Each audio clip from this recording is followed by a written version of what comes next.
This is Cougan Cassius for IFL TV. We're in Braehead here ahead of tonight's He Who Dares show at the Braehead Arena. Fighting on the bill, Callum Johnson. How you doing, Coog? How are you, Callum? Alright, good. Lovely back garden behind you, isn't it? Yeah, it's nice. It's nice. Change the sun's not out. Very scenic. Just to show people where we actually are. When you just pan this way, we're actually in a car park. But from that angle, it looked like, that's good. You know, Alice's secret garden or whatever, didn't it? Nathan King. What do you know about Nathan King? I know he's a decent kid. He's a bit of a step up. It'll be a decent test for me. I think he beat Courtney Fry in his last fight, so it shows he's in decent form as well. You know, and I think he's given a few good kids decent fights. So you know, it's a decent fight for me, and I'm looking forward to it.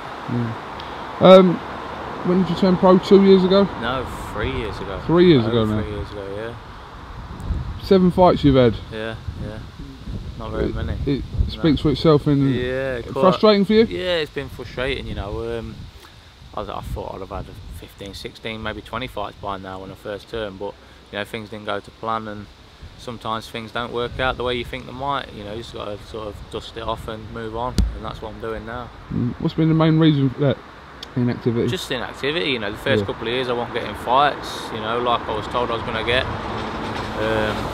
And I was in the gym all the time. I was never out the gym, and I was always waiting for that call, you know, to get, say, you've got that fight, but it never came. And then the last 6, 7, 8 months, I just sort of had enough and just put my gloves away and sort of sat out for a bit. And then, but now I'm back.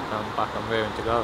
Especially in the gym you're in as well, with the fight so active and at all different levels, from world champions to British champions. That must have been a little bit frustrating to see everyone. Yeah, it was. Don't get me wrong. It wasn't frustrating the fact that they was getting it. I mean, I was pleased for them, obviously. But you know, seeing everybody getting it in the gym and I wasn't getting it, you know, it did put me down. And I was thinking, you know, this is for me. I don't need this. Do you know what I mean?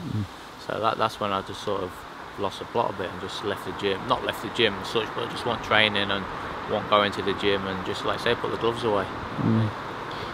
What's different now then? Are you confident that you're going to get a succession of fights under your belt? I feel like that. You know, I'm contract free now. I'm a free agent, so I can just sort of get out here, there and everywhere as and when I can. You know, I fought 6 weeks ago and I'm out again tonight, so that's refreshing there. You know, it's the first time that's happened in my pro career, and you know, I'm confident that things will start now for me. Is it important now for you to get, like I said, a run of consistent fights and, more importantly, consistent rounds as well? Yeah, definitely. I think the rounds. I think the rounds are done in the gym. I'm more a big believer of that. You know, obviously, if the fights go early, that's a good thing. But obviously, they all don't go early. But yeah, consistency of fights and being active and just being out all the time on different shows and getting about and getting my name about a bit.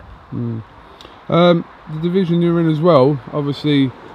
It was quite a hot division domestically with when it had Cleverly and Bellew, and they've sort of moved on to cruiserweight now. It's kind of up in the air, the light heavyweight division here domestically, isn't it? Like you say, it's wide open. I do think there's some good kids there though. Obviously Nathan and Tony was the top 2.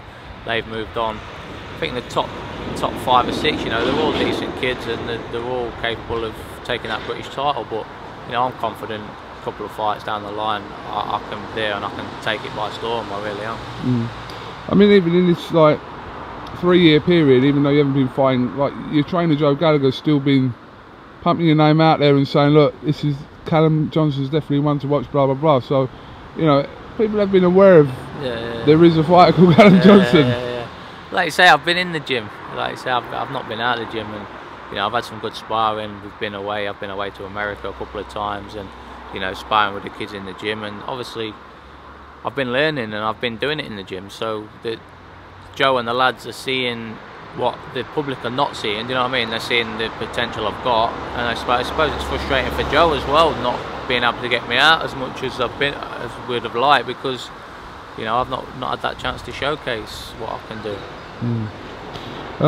Big bill here in Scotland. Some interesting fights on it, so it should be a good night. Yeah, it'll be a good night. I'm looking forward to it. So it all started for me as well. I made my debut at the Braehead Arena.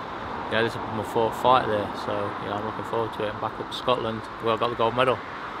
Absolutely. All right, Callum. Listen, thanks for talking to IFL TV. Wish you the best of luck tonight. Nice one, mate. Thank you. And keep doing your little Snapchats that I keep talking about. I will do. Don't tell anybody. I won't. Thank you very much.